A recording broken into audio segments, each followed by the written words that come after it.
On Wednesday, Mitt Romney began a 3-day tour of New Hampshire, a state whose January 10th primary is critical to his political fortunes. I caught up with Romney on his campaign bus going from Hanover on the state's western border to Ashland, and we sat down for an interview. We talked at some length about what Romney expects will be ferocious attacks from Democrats, if he's the Republican nominee, on his tenure at Bain Capital. That's the firm where Romney worked for many years, making him a multimillionaire. But his tenure there has been politically controversial because many of the companies in which Bain invested laid off American workers and moved jobs overseas. That record has been an issue in Romney's previous campaigns, and we talked about how he expects it to play out this time. David Axelrod, who, as you know, works for the president, says that presidential elections are MRIs of the soul, that over time, in the course particularly of the general election, the country gets to know the candidates through everything that back and forth of the campaign. Do you agree with that? Well, I think they'll know something about the people in some depth, although I think there's a lot about the president we're still learning. So I'm not sure we fully understood who Barack Obama was before he became the president of the United States. I think we're still learning that. I also think that a campaign is about an MRI of the economy and the record of the incumbent. And I know the president will try and do everything he can to try and kill our nominee, to brutalize them, to distort their life and their record. But what he can't hide, no matter despite all the money that he'll amass, he can't hide his record. And the fact that he's been president at a time when Americans have suffered and he hasn't turned this economy around.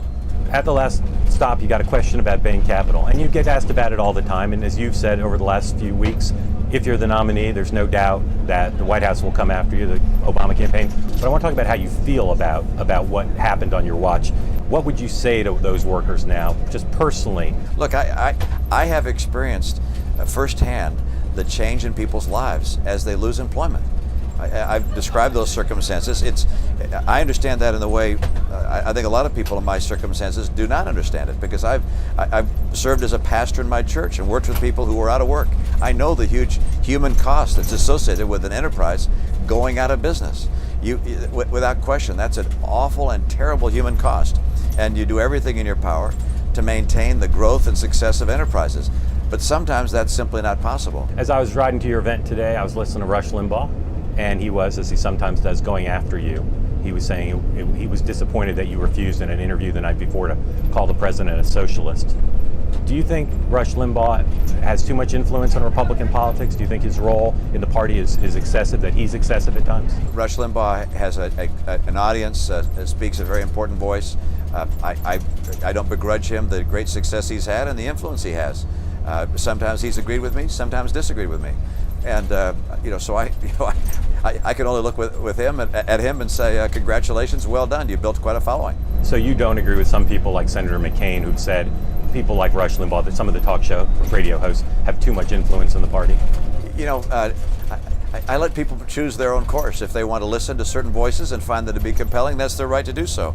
It doesn't mean that I agree with those voices, but I'm certainly not going to suggest to the American people that they turn off their radio and not listen to someone who I may or may not agree with. By and large, Rush Limbaugh speaks a number of conservative principles that a lot of us agree with. How would you rate the relative strengths of the two parties right now in appealing to Hispanic voters? I don't think either party's done a particularly superb job in being able to take its message to Hispanic voters. The president ran on a platform saying he was going to put in place immigration reform of some kind, got a lot of support from the Hispanic community, and had the House and the Senate, and did nothing. Despite the fact that he had both houses in his own party, he did nothing. I think he broke a promise to the Hispanic community. The Republican message to the Hispanic community is, we're the party of opportunity. We want America to be the best place in the world for you to achieve your dreams. I don't think we communicate that as well as we could and should. Governor, thank you.